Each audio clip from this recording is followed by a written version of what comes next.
Welcome back. Well, a little earlier I spoke to the Shadow Chief Secretary to the Treasury, Richard Fuller. This is what he had to say. Former Tory chairman and Shadow Chief Secretary to the Treasury, Richard Fuller, joins me now in the GB News studio. Lovely to see you this morning. Good morning. Thank you very much indeed for being here. Thanks. I'm sorry, but I am going to start by quizzing you about Nigel Farage, of all people, because he appeared at the Parliamentarian of the Year Awards, which The Spectator put on in the week, and he said this: "I've got a bit of a shock for you.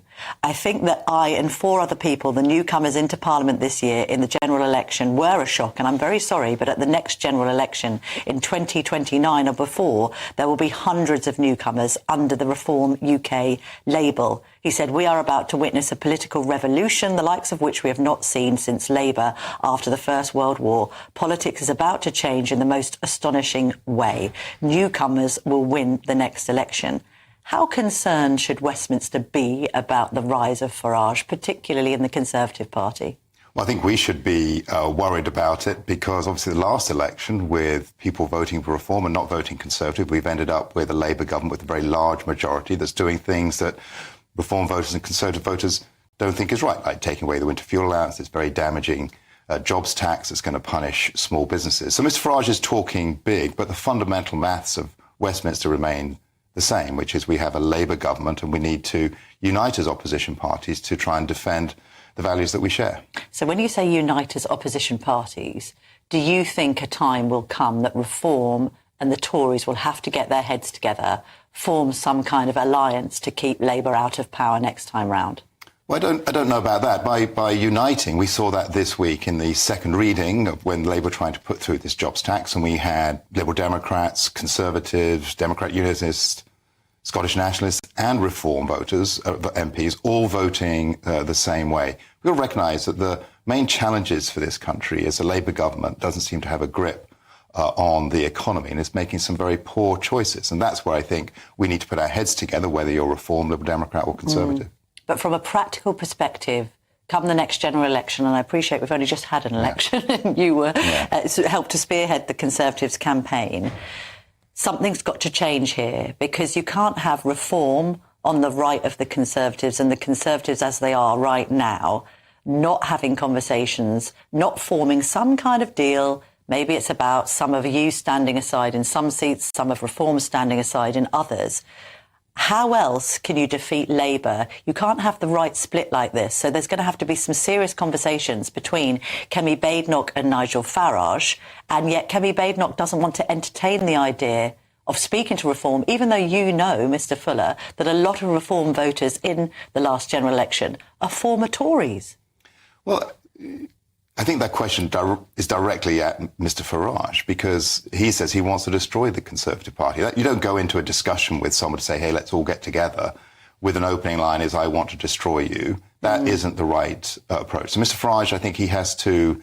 You're right to say that it's early days. So we'll see in a couple of years' time, will Mr Farage's rhetoric change? Will he stop saying that he wants to destroy the Conservative Party? Will he look at the issues that you've just raised, that if the vote is split from people who have conservative principles, that we get another Labour government with a big majority doing damage to our country, that is for Mr Farage to say, you know what, I was wrong. I didn't want to destroy the Conservative Party. Now let's see how we can make sure that we get rid of a Labour government that's doing damage in the country. Why are we even in this position? Reform and Nigel Farage were on zero when Boris Johnson was Prime Minister. A lot of this is the Tories making, isn't it? The rise of Nigel Farage is the Tories' fault. It's the parliamentary party, actually. It's not the Conservative Party. We've got very good activists, very good councillors across the country. But there was a problem with the Conservative Parliamentary Party between 2019 and 2024. We did have COVID. That was a big issue. Took us off track. Only since 2019? I think fundamentally the problem was 2024, which is where it looked like because we were in 2019, we were there to deliver on, get Brexit done and to take advantage of the new opportunities having left the European Union. People feel disconnected from the people in this country who make decisions for them. Yes. And the Conservative Party had the opportunity to say, we want to put you back in control. And over 5 years, we took our eye off the ball. We weren't delivering on things. That's an understatement. You didn't deliver on any of your manifesto key pledges. Well, we delivered on a number. We got Brexit done, which is number one thing. You didn't deliver on immigration. You didn't deliver on tax. Those are the two things that unfortunately cost Rishi Sunak the last general election. So let's just separate the two. So I think on immigration, you're right. we didn't deliver on that. And that's fundamental thinking we have to do. And Kemi Badenoch's already said that we need to go back to the drawing board on that and work out what we need to do. My personal view is a large part of the issues on immigration aren't to do with all the controls, it's to do with how we see our economy, how we want to grow our economy. And so we need to do our thinking about that. But then on taxation, I'm a big believer in lower taxation. I had to vote for tax increases. They're not in my DNA, but that was because we had to pay back the bills from all the money we put out for COVID, because there's no such thing as a free lunch. You've got to pay your bills when you incur them. So I think that was the reason. But your fundamental point, which is the Conservative Party needs to focus on getting back to being a party that can credibly say, we want to reduce your taxes, make your household budget better for families, is what we want to do, not what Labour is doing, which is increasing taxes on families. But is this broad church, the Conservative Party, actually all singing from the same hymn sheet? I mean, at times we've thought that perhaps you're all practicing different religions. Got a situation where Robert Jenrick, during the campaign to be leader, obviously he lost out to Kemi Badenoch, was talking about leaving the ECHR. You then had a load of Tories, including Jessie Norman, who's now involved in Badenoch's shadow cabinet, decrying this as a sort of assault on international law and the Tories' obligations under that. You've constantly had this fight between the lefties in the Conservative Party and the righties in the Conservative Party. Farage was arguably right at the recent Reform press conference when he suggested that half the Tory party should defect to Reform and the other half should defect to the Liberal Democrats. I don't think he's right at all. And of course, having a debate in a broad-based political party is a good thing. Reform's issue is it seems to be a one-man party. Whatever he says is what everyone else has got to go along with. And that's okay if you want a policy built around one individual.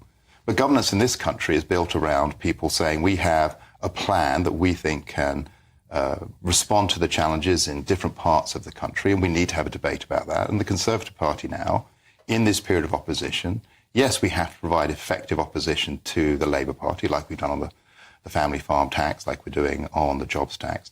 But we also need to go back and look at that fundamental question, which is the British people do not think that those who are leading this country are connected to them. They think they're a law unto themselves. They don't see accountability, and they want to have some control.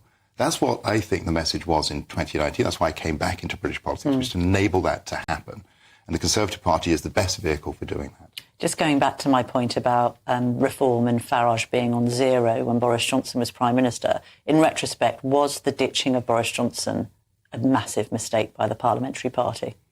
Well, I've been asked this question a number of times. My view in the last Parliament was we should not have got rid of Boris Johnson. I think that was a mistake, and my colleagues were asking the wrong question. They were saying, let's get rid of Boris Johnson. You should never get rid of a Prime Minister midterm unless you really, really have to. That's just a bad thing to do because it's difficult to be Prime Minister. You can't put someone in on day one, essentially on a moving train 100 miles an hour and think that things are going to go well unless you've really thought about that. So my personal view has always been it was wrong to get rid of Boris Johnson. Do you think Kemi Badenoch's made a strong enough start?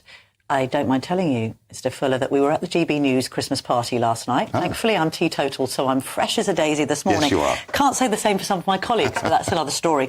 And there was a bit of a discussion about how the Leader of the Opposition had started, slightly shaky at PMQs. Somebody sort of made the point that she seems to have toned down a bit on some of her more punchy rhetoric during the campaign. Is she sort of trying to play it a little bit safe? Because actually, the converse argument to that is Kemi Badenoch's got nothing to lose and everything to gain from just taking the fight to Labour.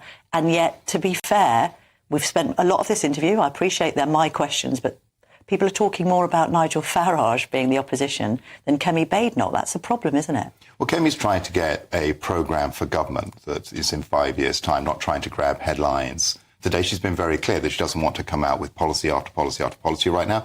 And that's because we need a fundamental rethink about how government operates in this country. And that's what she's tasking her shadow cabinet, including me, to think about. What I like about Kemi is that she is clear. She has very strong conservative principles. I think they're going to resonate with the people of this country, certainly where I come from, in Bedfordshire. People feel very strongly positive about what she can do and what she can offer to this country. So I think let's watch this space. It takes time to grow into the role of being a leader of a country. It isn't just about sound bites. Kemi's very clear about that. It's about working out a programme for government that can gain the trust of the people and that's what she's focused on. People have talked about the Conservatives sort of facing this existential crisis. Do you see it like that? How integral and important will the May elections next year be for the Tories' fortunes moving forward? Well, local elections are always important. They're an important decision about who do you want to run your local council. In most parts of the country, that's a decision between the Conservatives and Labour or the Conservatives and Liberal Democrats. We've seen already in government, 5 months in, the Labour Party getting off to a very shaky start nationally. We've seen them taking away money from pensioners, attacking family farmers, taking money away from people's pay packets through the jobs tax.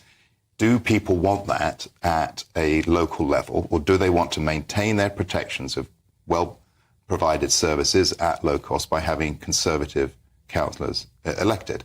And what's a shame is that maybe Mr Farage, again on his mission, may decide that he thinks it's okay having more Labour councillors, having higher taxes at a local level, because that's part of his personal ambitions.